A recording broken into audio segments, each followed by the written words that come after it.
Welcome to American Workers Insurance Services.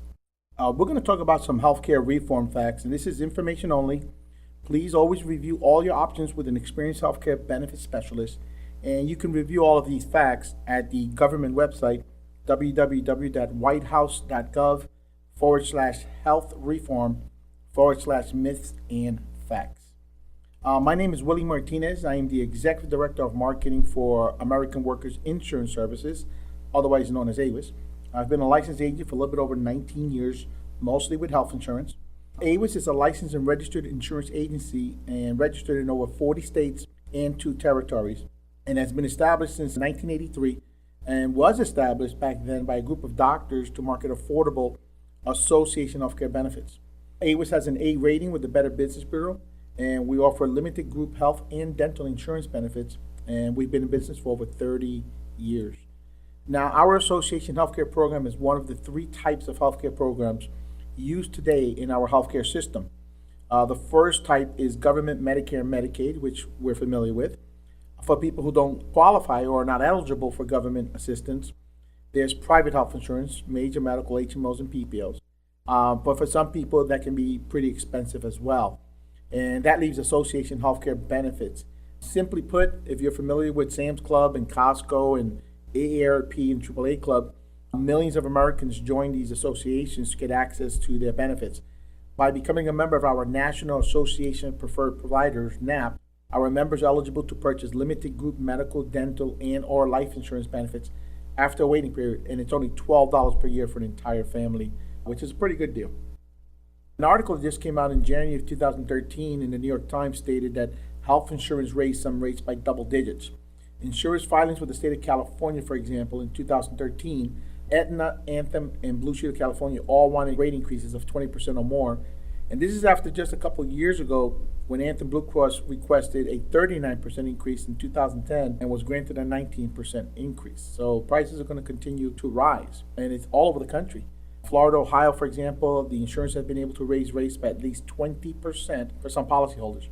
The rate increases can amount to several $100s a month, and under the new healthcare law, regulators are now required to review any request for a rate increase of 10% or more. Federal government estimates that in 2014 and beyond that most carriers will be requesting about a 7.5% rate increase, but it still will be going up.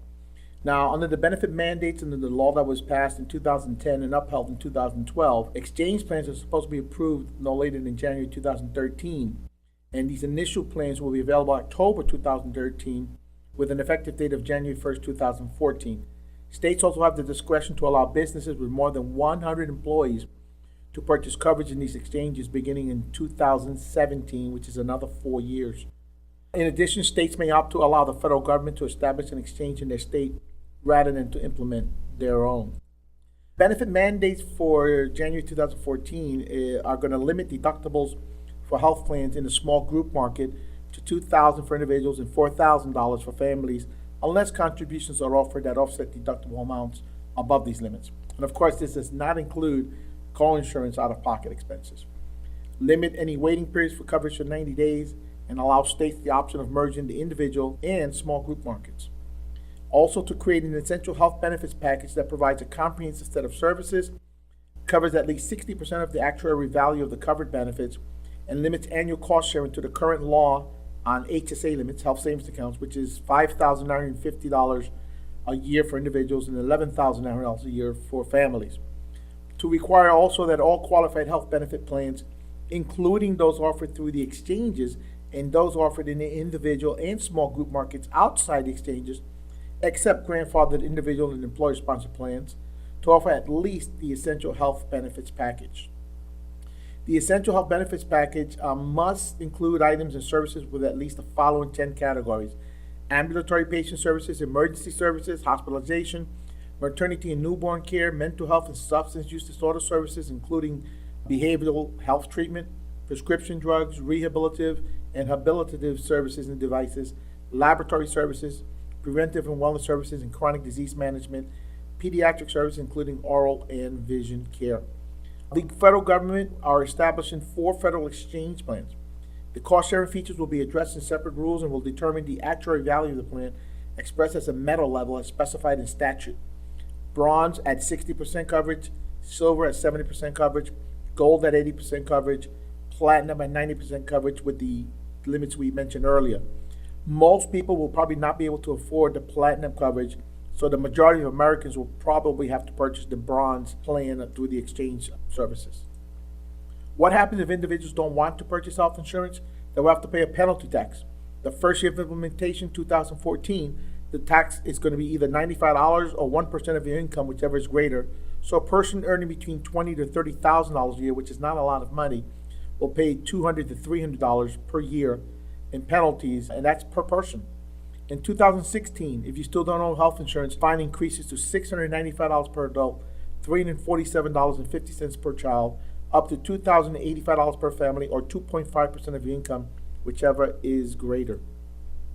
Does the employer have to keep providing health insurance?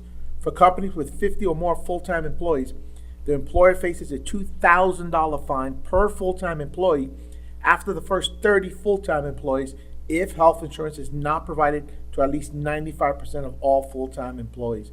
And that 95% was just updated a few days ago from 100% to 95%.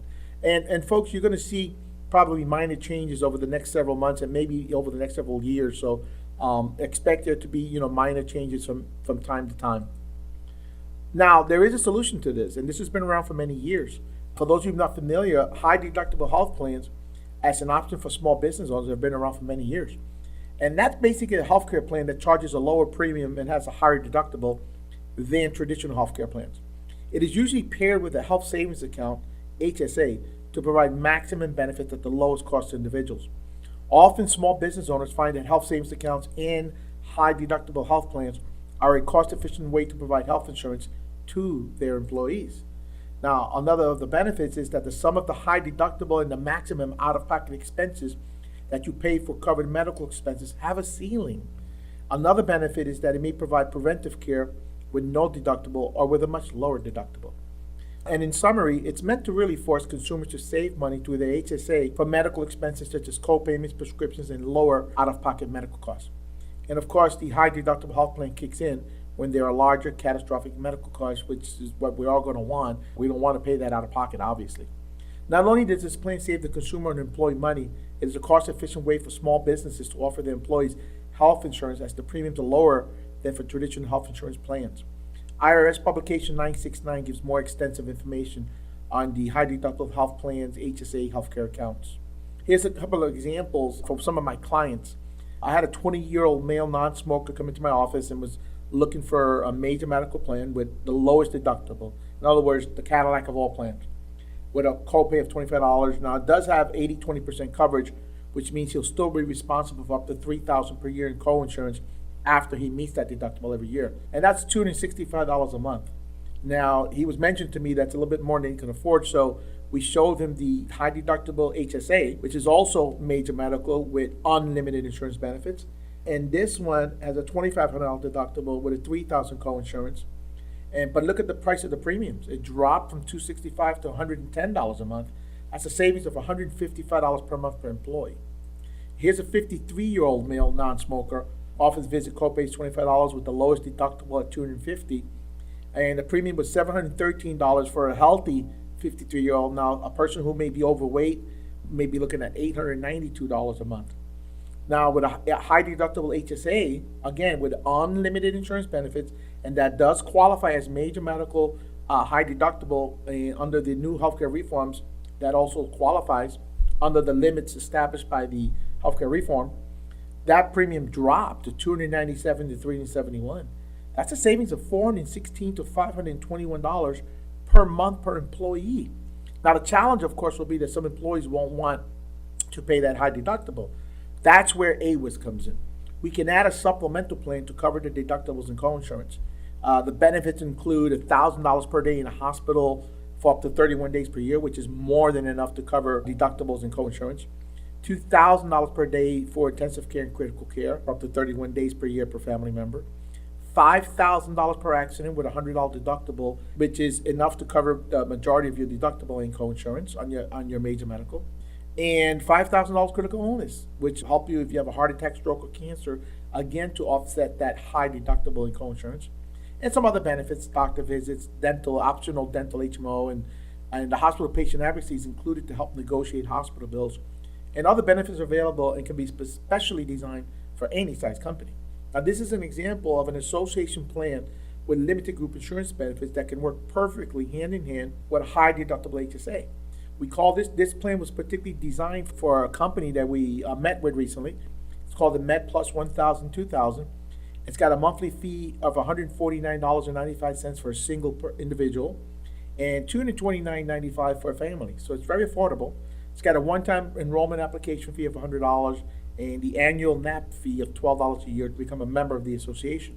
And the benefits include, as we mentioned, $5,000 per accident, $100 deductible, $10,000 accidental death dismemberment, hospital patient advocacy, $50 office visit reimbursement, $100,000 emergency travel assistance, and that hospitalization for any reason at any hospital, by the way, of $1,000 per day per family member, 31 days per year per family member, and intensive care critical care coverage of $2,000 per day for up to 31 days per year per family member. So it's a great supplement if you want to marry that with a high deductible plan.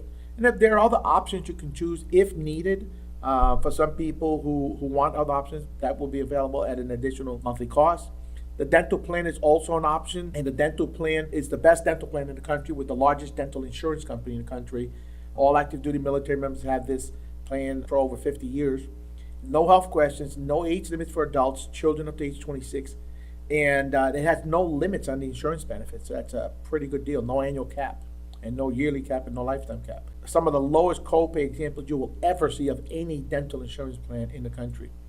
So the cost of these AWIS Association health plans, or some people may supplemental plan, will cost less than the difference between the cost of the traditional comprehensive plan and the high deductible HSA plan. And again, these HSA plans qualify under the new healthcare reform law. Bottom line, you'll get more coverage by combining these two plans at a lower cost.